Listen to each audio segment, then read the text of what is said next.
Assalamualaikum warahmatullahi wabarakatuh. Halo teman-teman, saya Gemala Kurbani, mahasiswa Magister Pendidikan Dasar Universitas Negeri Yogyakarta. Hari ini akan mempresentasikan ringkasan bab 12 dari buku Multimedia Learning Second Edition karangan Richard N. Meyer yang berjudul Prinsip Multimedia. Baik, prinsip multimedia. Prinsipnya adalah manusia akan belajar lebih baik menggunakan kata dan gambar dibandingkan menggunakan kata saja. Di sini kita samakan persepsi. Kata yang dimaksud pada prinsip ini adalah kata yang tertulis maupun yang terucap secara lisan. Jadi narasi juga termasuk kata. Sedangkan gambar itu ada yang bergerak, ada yang berupa foto. Jadi video itu animasi dimasukkan ke dalam gambar. Baik teman-teman, dalam ringkasan kali ini ada 3 bagian, yaitu pengantar, penelitian, dan implikasi. Pada pengantar, kita akan diajak lebih jauh untuk memikirkan apakah pembelajaran multimedia dapat membantu siswa belajar lebih baik. Ada beberapa term atau istilah yang perlu disamakan persepsinya juga di sini.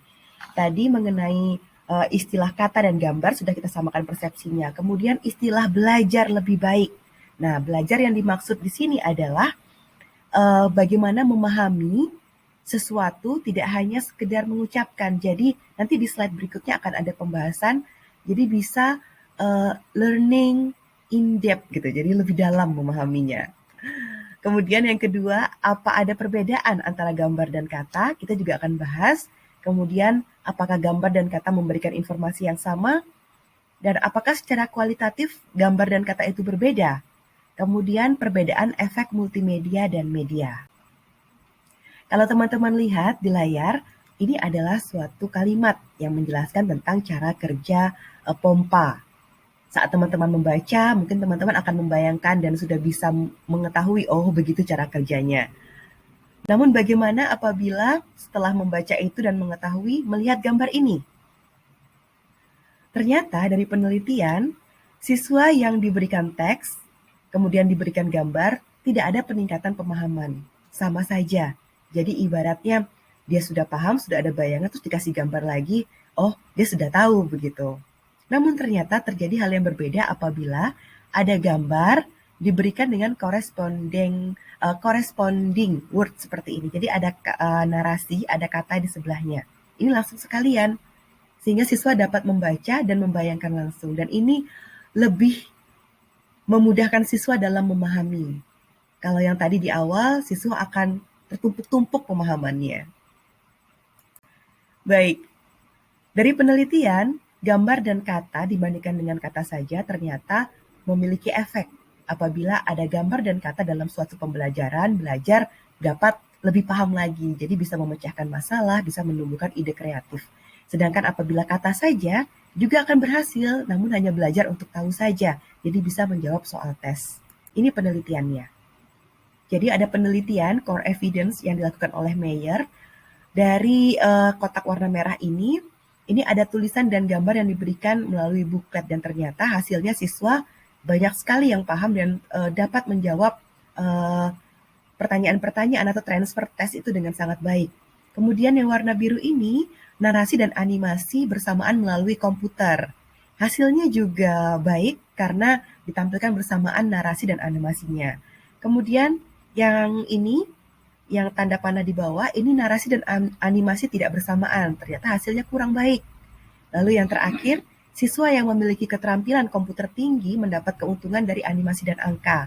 Namun yang kemampuan komputernya masih rendah, itu tidak ada peningkatan. Jadi dia butuh banyak waktu untuk lebih belajar. Ini related evidence-nya yang dilakukan oleh teman-temannya Meyer. Ini ada tulisan dan gambar bersamaan, ternyata melalui komputer hasilnya bagus, ceramah dan video juga bagus. Namun ada fakta menarik, yaitu penggunaan ilustrasi. Ternyata semakin banyak gambar atau ilustrasi digunakan, itu tidak menjamin akan semakin baik pemahaman siswa. Karena berdasarkan taksonomi dari Levin, ada 4 ilustrasi digolongkan menjadi dekoratif, representasi, organisasi, dan penjelasan. Yang sebaiknya diperbanyak adalah mengenai penjelasan. Karena kalau lebih banyak dekoratif, maka tidak ada nilai lebih dari suatu pembelajaran itu. Baik teman-teman, batasan prinsip multimedia. Ternyata prinsip multimedia ini lebih berperan pada siswa yang pengetahuan awalnya rendah.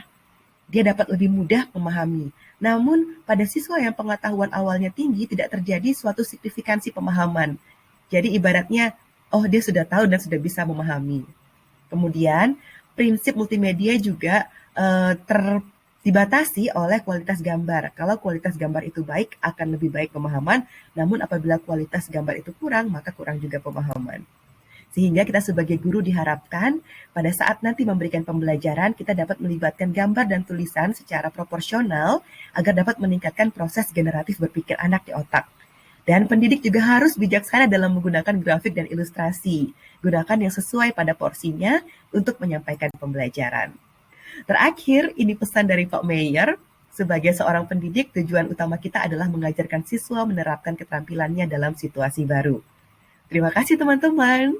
Saya Gemala Kurbani, pamit dulu. Assalamualaikum warahmatullahi wabarakatuh.